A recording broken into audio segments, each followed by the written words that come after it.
Hello and welcome to the channel Finance for You. So let us start with what is a blockchain.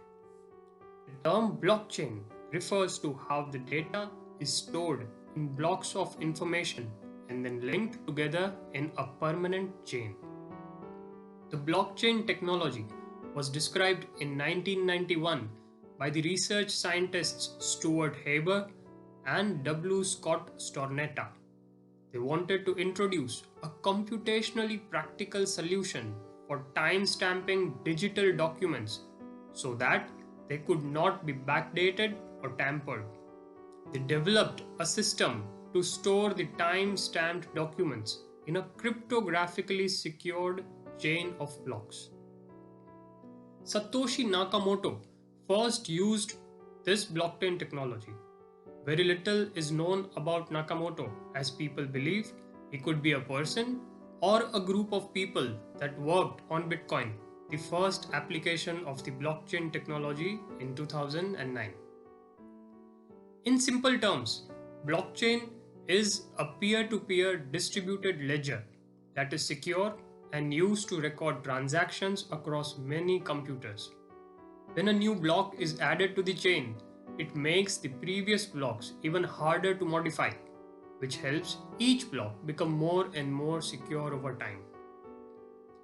Let us delve further to understand what blockchain is by understanding an individual block. Each block consists of three components: the data, the hash of the block, and the hash of the previous block. Depending upon the type of the blockchain, the block consists of some corresponding data. For example, a Bitcoin blockchain will consist of blocks containing information about the transactions of Bitcoin, such as the sender, the receiver, and the number of Bitcoins transferred. The second component of a block is a hash. A hash is a unique number generated for each block when created. Similar to each human being having a unique fingerprint, each block will have its unique hash number, which identifies the block and its constituents. If the contents of a block change, so does the hash, making it very useful in detecting the changes made to blocks. The third component of a block is the hash of the previous block.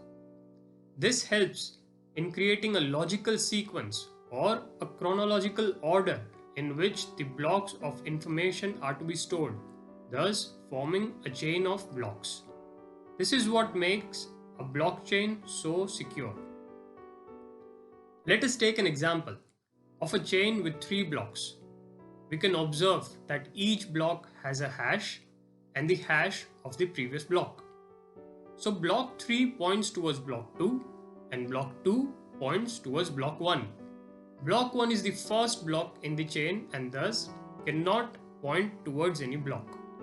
This block is called the genesis block.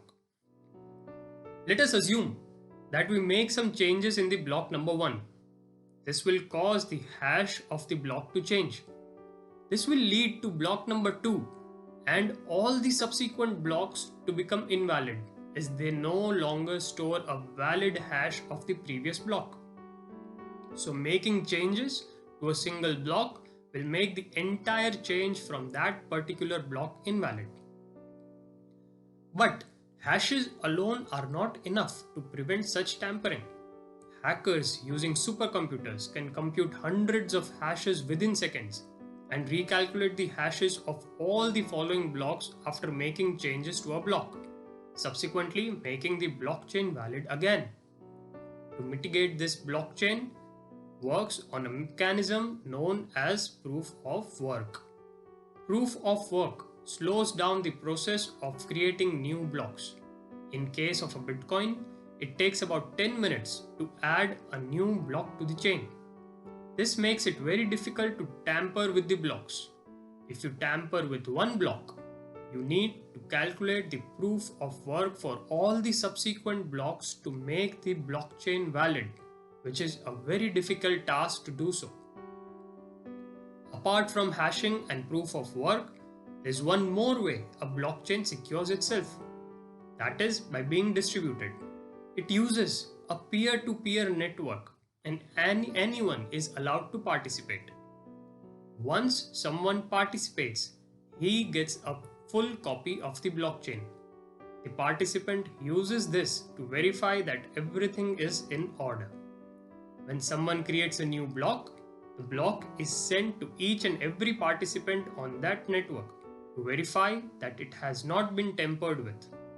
If everything is fine, all the participants and this block to their chain. All the participants give a common consent about blocks being valid or not. The tampered blocks will be rejected by the participants. So, to modify a blockchain, one needs to tamper with all the blocks on the chain, calculate the proof of work for each block, and gain control of more than 50% of the peer-to-peer network. Only if all three conditions are met with, your tampered block will be accepted by everyone else. This makes it an almost impossible task and thus extremely secure. Blockchain is most widely associated with cryptocurrencies like Bitcoin and is sometimes used to refer to cryptocurrencies. But blockchain is far more than cryptocurrency. And even though the terms are often used interchangeably, they aren't the same thing. Blockchain is the technology that most cryptocurrencies are built on, and it's now also being used for many other applications such as money transfer, loans, storing real estate data, storing medical information, tax collection, voting, and much more. With the widespread adoption of blockchain technology the world is witnessing, we can be affirmative of the fact that it is here to stay and reshape the world of technology in a manner that would drive the way it further evolves. I hope you understood the basics of blockchain technology. If you found this information useful, please click the like button and subscribe the channel for more such videos. I will get a new video for you soon. Till then, farewell.